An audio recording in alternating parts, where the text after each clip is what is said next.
मेरे प्यारे छात्रों, पिछली क्लास में हमने आपको जो है हीट और टेम्परेचर के बारे में बताया था।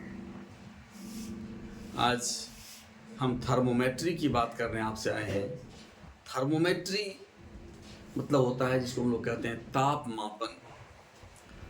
थर्मोमेट्री में हम जो इस बात की जानकारी प्राप्त करते हैं कि किसी भी वस्तु का हम टेम्परेचर कैसे ज्ञात करेंगे।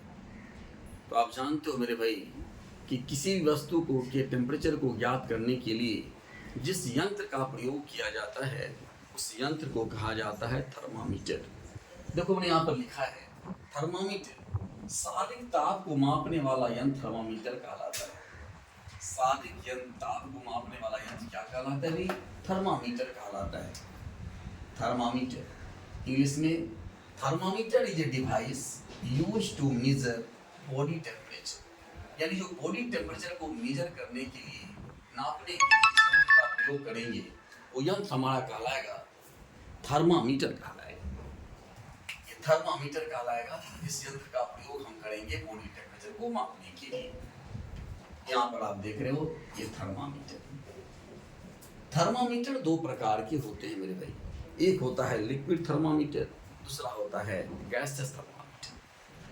लिक्विड थर्मामीटर में ऐसे लिक्विड का प्रयोग किया जाता है जिसका कि उसमें प्रसार ज्यादा हो, यानी those liquids are used in thermometer which have high thermal expansion, जिसका उसमें प्रसार क्या हो, ज्यादा हो। कहने का मतलब ये हुआ कि जैसे हम बॉडी में टच करें, हमारे बॉडी का थोड़ा सा भी अगर टेम्परेचर में फ्लक्चुएशन हो तो वो स्पष्ट दिखा दे कि नहीं मतलब जो हम इतना फैले हुए हैं। अब मान लो कि भाई अगर हम ऐसे लिक्विड को ले लें कि हमारे बॉडी का टेम्परेचर बढ़ता जाए और उसमें जो कुछ थर्मल एक्सपेंशन हो ही नहीं, उसकी प्रसार हो ही नहीं, तो फिर पता नहीं चल पाएगा कि हमारी बॉडी का टेम्परेचर क्या हो रहा है।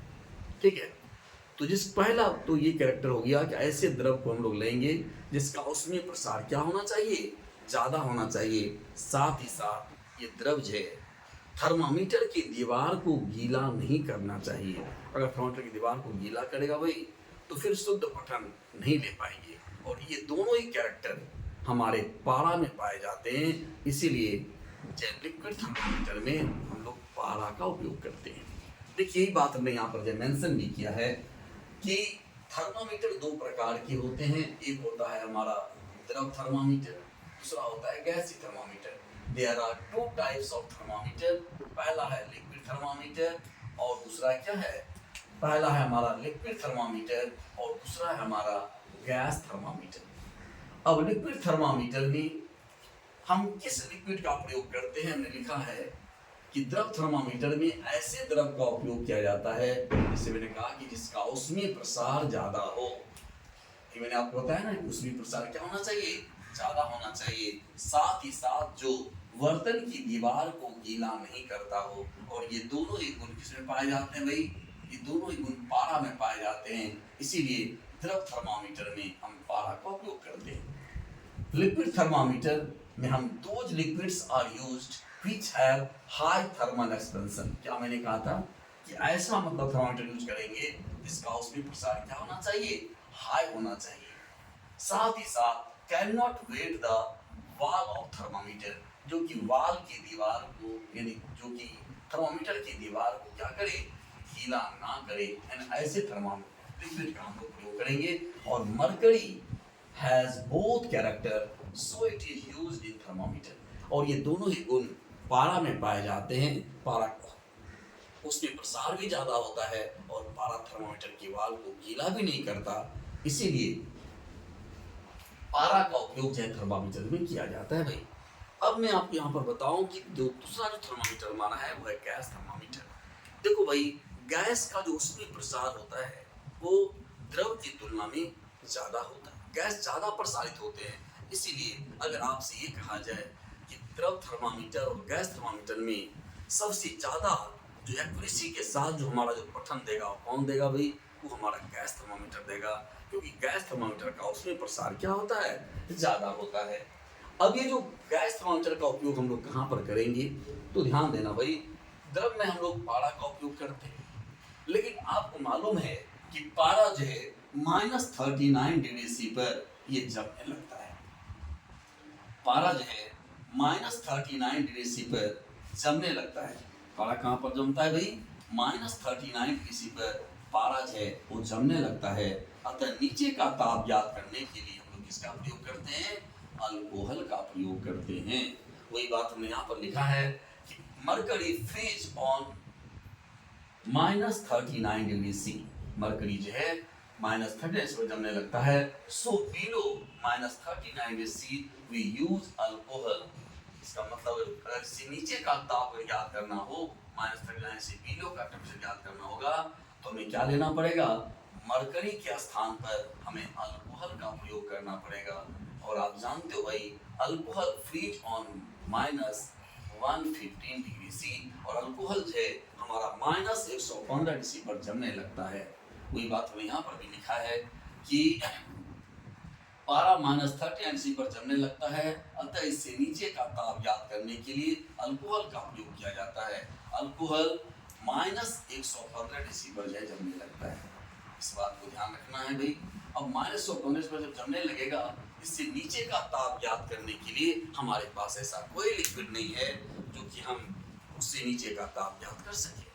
इसलिए इसके बाद हम लोग जो है गैसेस थर्मामीटर का प्रयोग करते हैं भाई।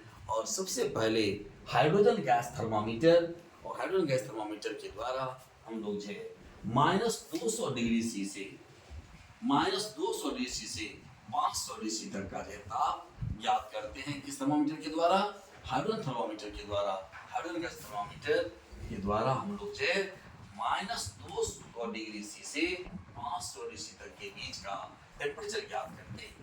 अब देखो भाई, हमने कहा था कि जो मिनिमम टेम्परेचर होता है वो है -273 डिग्री C, और -273 डिग्री C तक जाने के लिए अब हम क्या करेंगे?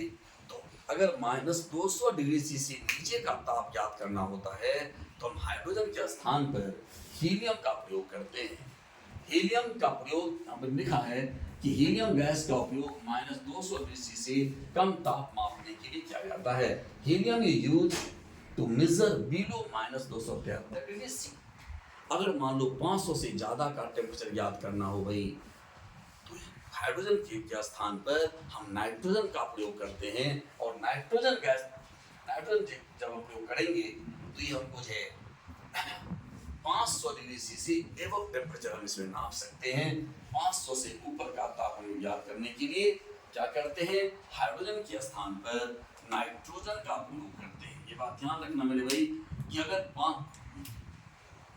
-200 डिग्री C से नीचे का टेम्परेचर ज्ञात करना होगा तो हीलियम का प्रयोग करेंगे।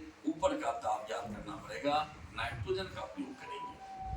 ठीक है, नाइट्रोजन यूज होता है एवं 500 डिग्री C और हीलियम बिलो 200 डिग्री C। उसके बाद है हमारा प्लेटिनम थर्मामीटर। ये प्लेटिनम थर्मामीटर के द्वारा हम लोग जो है -200 डिग्री C से 1200 डिग्री का टेम्परेचर ज्ञात करते हैं। हमने यहाँ पर भी लिखा है प्लेटिनम थर्मामीटर के द्वारा हम लोग -200 से 500 डिग्री C तक का टेम्परेचर ज्ञात करते हैं। थर्मोकपल थर्मामीटर जो होता है, इससे हम -200 डिग्री C से 1600 डिग्री C का टेम्परेचर ज्ञात करते हैं भाई। और जो विकिरण तापमापी है, विकिरण तापमापी जिसको कहते हैं रेडिएशन थर्मामीटर। रेडिएशन थर्मामीटर एक ऐसा थर्मामीटर जिससे कि बॉडी से सटाने की आवश्यकता नहीं होती भाई, यानी बॉडी से दूर से ही उस बॉडी के टेम्परेचर को ज्ञात कर लेता है। जैसे मान लो अगर हमको सूर्य का टेम्परेचर ज्ञात करना हो भाई, तो क्या आप थर्मामीटर को सूर्य में सटाने जाओगे? ना, तो संभव ही नहीं है भाई हम सूर्य में जाए थर्मामीटर को सटाने जाएं। तो रेडिएशन के द्वारा, और ये भी आप जान लीजिए कि रेडिएशन थर्मामीटर के द्वारा 800 डिग्री C से ऊपर का टेम्परेचर ही हम लोग ज्ञात कर पाते हैं, क्योंकि 800 डिग्री C से ऊपर ही किसी वस्तु में विकिरण प्रारंभ होता है। बात समझ में आया मेरे भाई? तो ये था हमारा थर्मोमेट्री में हमने आपको बताया था विभिन्न प्रकार के थर्मामीटर्स के बारे में। नेक्स्ट वीडियो जो हम बनाएंगे उसमें हम आपको बताएंगे डिफरेंट स्केल्स और उनके रीडिंग का रिलेशन, जैसे सेल्सियस है, फ़ारेनहाइट है, रूमर है, केल्विन है।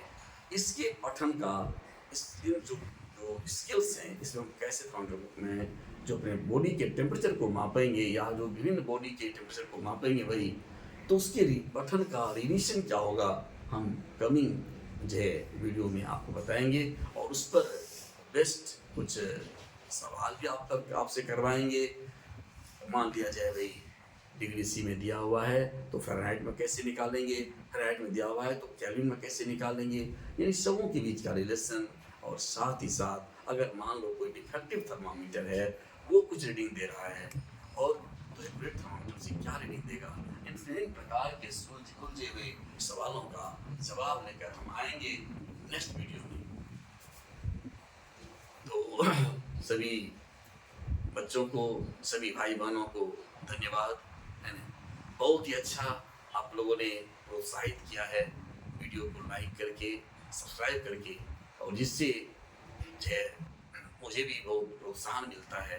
इसीलिए मैं सबों से एक बार फिर ये कहूँगा कि आप इसे जहाँ से ज़्यादा अपने भाई बहनों के बीच इसे प्रसारित करें, और मैं कोशिश ये करूँगा कि बेहतर से बेहतर जानकारी हम आपको दें। थैंक यू मेरे भाई।